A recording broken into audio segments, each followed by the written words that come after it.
Tandoori mayonnaise बनाने के लिए सबसे पहले हम कश्मीरी रेड चिली मिर्च को बॉईल कर लेंगे। यहाँ पर मैंने 10 से 12 कश्मीरी रेड चिली मिर्च लिया है। इसे हम 5 मिनट तक बॉईल करेंगे।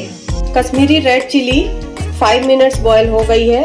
अब फ्लेम को हम ऑफ कर देंगे और इस मिर्ची को अब हम ठंडे पानी में डाल देंगे। ठंडे पानी में हम इसे इसलिए डालेंगे ताकि मिर्चियों को सॉफ्ट लगेगा और इसका कलर बरकरार रहेगा इसमें। इसे हम 2 to 3 मिनट्स के लिए ठंडे पानी में रहने देंगे। मिर्ची हमारा ठंडा हो गया है। अब हम एक मिक्सर का जार लेंगे, उसमें इस मिर्ची को डाल देंगे। मिर्ची हमने डाल दिया मिक्सर जार में। स्वाद अनुसार नमक डाल देंगे। धनिया और जीरा पाउडर डाल देंगे। ½ टीस्पून रेड चिली पाउडर डाल देंगे। यहाँ पर मैंने कश्मीरी रेड चिली पाउडर लिया है। 3 to 4 गार्लिक को चॉप करके डाल देंगे।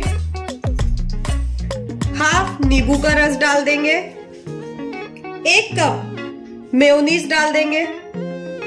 प्लेन मेयोनीज डालना है आपको।